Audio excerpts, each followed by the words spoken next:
Good morning friends. आपको जैसा कि पता है कि स्टडी विथ पंकज आपके लिए अभी हिंदी का एक विशेष क्लास लेकर आया है, जो सी टेट, एच टेट, आने वाले यूपी टैट, राजस्थान टैट, इन सब सारे टैट के लिए बड़ा ज़रूरी है। आप लोग की पहली पसंद होने के कारण आज हम आपको हिंदी लेके आए हैं, जो हम आपको क्वेश्चंस के आंसर के माध्यम से आपको बताएंगे और आपको बुक्स के माध्यम से भी बहुत सारे बुक्स के पीडीएफ भी अगर आपको चाहिए तो हम आपको उपलब्ध भी करा देंगे। जैसे आप लोग जीएस अच्छा से पढ़ते हैं मन लगा कर, वैसे इसे भी पढ़ा करें। और देखिए, पहला क्वेश्चन है, वर्ण किसे कहते हैं, है ना। वर्ण किसे कहते हैं। अब आपको इसमें 4 ऑप्शन दिया हुआ है कि किसी भाषा के लघुत्तम व्यंजन, किसी भाषा का लघुत्तम स्वर, किसी लघुत्तम के सार्थक ध्वनियों का, या लघुत्तम असार्थकों का। तो आपको बताना है मित्र कि इसमें से कौन सा आपका आंसर होगा। मैं इसके आंसर भी आपके इसी सेट में दे दिया करूँगा, अगर आपको पता है तो बताइए। तो आपको पता होना चाहिए कि किसी भी भाषा का लघुत्तम और सार्थक ध्वनि को क्या कहते हैं, वर्ण कहते हैं। इसे आप ना 5 बार पढ़ा करो, पेपर में हूबहू यही रहेगा। मैं पिछले प्रीवियस ईयर का क्वेश्चन उठा के आपको पढ़ा रहा हूँ। जो सीईटी हरियाणा राज्य में होने वाला है, वो बिहार में हर जगह के पेपर के लिए कामयाब रहेगा। आप देख रहे हैं स्टडी विद पंकज सर, ठीक है, और आपके लिए हेल्पफुल करेंगे हम। दूसरा क्वेश्चन है अपना, वर्ण लिखा हुआ है कि वर्ण कितने प्रकार के होते हैं, है ना। वर्ण कितने प्रकार के होते हैं बताइए। ऑप्शन है 1, 2, 3, 4। अब आपको बताने हैं कि वर्ण कितने प्रकार के होते हैं। तो वर्ण 2 होते हैं। कौन कौन। एक होता है स्वर और दूसरा होता है व्यंजन, यानी कि 2 हो गए, ठीक है। आप लोग को हम पहले भी बताए हैं कि रात 9 बजे आप ना हमारे चैनल पे आ जाएं। आपको हम बुक्स के कुछ पीडीएफ्स आपको भेजा करेंगे। एक पेज होगा जो प्रतिदिन हूबहू आपको रहेगा, आप उसको स्टडी करें और फिर हम आपको टेस्ट दिया करेंगे।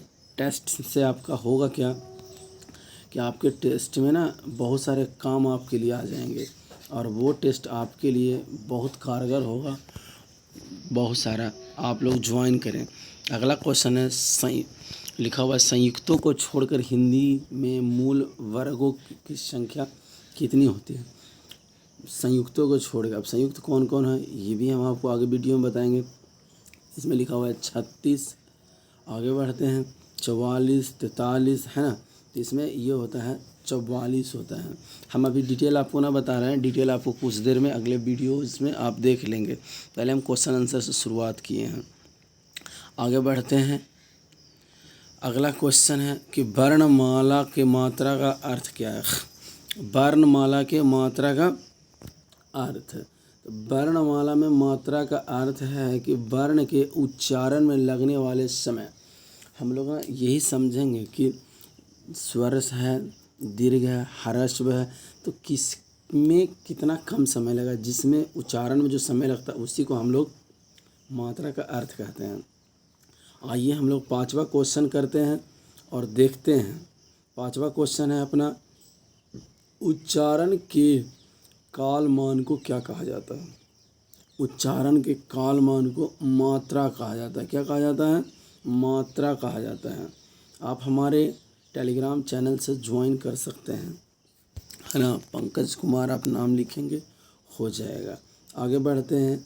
जिस स्वर के उच्चारण में 2 मात्राएं लगाई जाती है उसे कहते हैं, जिसके उच्चारण में 2 मात्राएं लगाई जाती है। अब देखिए 2 मात्रा किसको लगाया जाएगा, तो पहले यहाँ पे हम लोग पढ़ लेते हैं, है ना, कि मूल स्वर, संयुक्त स्वर किसको कहा जाता है, तो उसको कहते हैं गुरु स्वर, ठीक है ना। अब कौन है गुरु, वो भी हम आपको बताएंगे। 2 मात्राएं लग रहा है। आगे आप लोग बढ़िए। ध्वनि की लघुत्तम इकाई, है ना, ध्वनि की लघुत्तम इकाई को क्या कहते हैं, भाषा कहते हैं। आगे बढ़ते हैं हम लोग। भाषा के सार्थक लघुत्तम इकाई कौन सी होती है। भाषा की सार्थक लघुत्तम इकाई को हम लोग शब्द बोलते हैं। आगे 9वां प्रश्न देखते हैं कि किस क्रमांक वाली ध्वनि अक्षर ध्वनि है। किस क्रमांक वाली ध्वनि अक्षर ध्वनि है। इसके ऑप्शंस हम लोग इस प्रकार से देख लेंगे।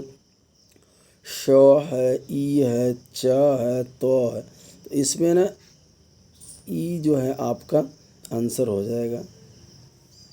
ठीक है, आगे बढ़ते हैं मित्र अगले 10वें प्रश्न की तरफ। हम लोग भाषा में स्वतः उच्चारित ध्वनि को निम्न में से किस नाम से जाना जाता है।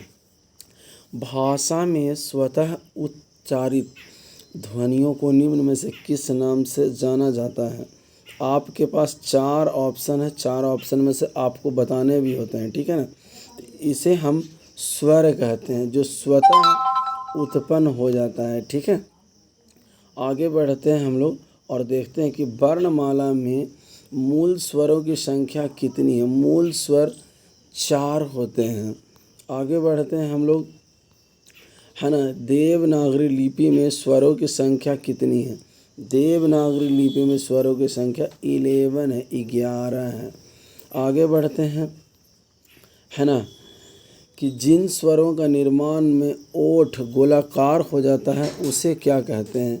ओठ गोला हो जाता है स्वर में। अब आप ना बोलते रहेंगे, उसे ना वृत्ताकार कहते हैं। क्या कहते हैं, वृत्ताकार कहते हैं। अगला क्वेश्चन है कि आप लोग देखेंगे यहाँ पे व्यंजनों ध्वनि वर्गीकरण प्रमुख कितने आधारों पर किया जाता है। तो वो 3 आधार से किया जाता है। आगे सॉरी हम आपको बोल दिए, क्या बोले थे। अच्छा, वर्गीकरण का प्रमुखता 2 से किया जाता है। 2 अपने होते हैं। सघोष, है ना। सघोष अल्प प्राण है 2। अच्छा, अल्प प्राण और महाप्राण, जिससे वायु, है ना। अब जिसके बारे में भी डिटेल हम आपको अभी बताने जा रहे हैं कि अल्प प्राण क्या है, सघोष क्या है, अघोष क्या है ना। इसके बारे में भी आप अभी चलें आगे बढ़ें। अब यहाँ पे लिखा हुआ है कि स्वर तंत्रिकाओं को कंपन के आधार पर हिंदी वर्णमाला में व्यंजन को 2 वर्गों में बनाया गया है। 2 वर्गों में बनाया गया है, 2 वर्गों में बांटा गया। उसे हम लोग अंतः स्वर स्पर्श कहते हैं। ठीक है ना, स्पर्श अंतः स्वर, या उसे हम लोग क्या कहते हैं, अघोष और सघोष बोलते हैं। ठीक है, आगे हम लोग बढ़ते हैं और देखते हैं कि किस क्रमांक में सघोष व्यंजन नहीं है। इसके कुछ ऑप्शंस नीचे हैं, ये है, देख लीजिए आप लोग। इसको इस तरीके से कर देते हैं। हाँ, इसे हम लोग क और ख को सघोष व्यंजन में नहीं है। 18वां क्वेश्चन है आपके सामने, महाप्राण वर्ण में कौन सा है। तो क और घ है। आप देख रहे हैं स्टडी विद पंकज। ठीक है ना। किसी तरह का कोई भी समस्या हो आप हमें कमेंट्स बॉक्स में लिख सकते हैं। हम आपकी सारी समस्याएं शूट आउट कर देंगे, है ना। यहाँ पे लिखा हुआ है घोष वर्ण कौन से हैं। घोष वर्ण की बात हुई है तो घोष वर्ण हा को कहा जाता है। अब इस सेशन का अंतिम प्रश्न आपके सामने है। इस सेशन का अंतिम प्रश्न आपके सामने हम रखने जा रहे हैं कि क्वेश्चन है कि किस क्रम में अघोष व्यंजन है। आपको बताना है किस क्रम में अघोष व्यंजन है। आपके ऑप्शन आपके सामने है, क और ख। आप हमारे टेलीग्राम चैनल से भी जुड़ सकते हैं। आशा करते हैं कि आपको मेरे द्वारा दिया गया जानकारी आपको समझ में आ रहा होगा। आप इसे 2, 4, 5 बार देख लेंगे। इसमें पूरी है, आप इस तरीके से हम इसे देख ऊपर से नीचे तक एक बार स्क्रॉल कर दे रहे हैं ताकि आपको समझ में पूरी क्वेश्चंस आ जाए। और इसे 2, 4, 5 बार देखा करें। ये क्वेश्चन है, फिर मैं इसके दूसरे वीडियोस भी लेके आपके आऊँगा। ये MCQ था हिंदी का, है ना।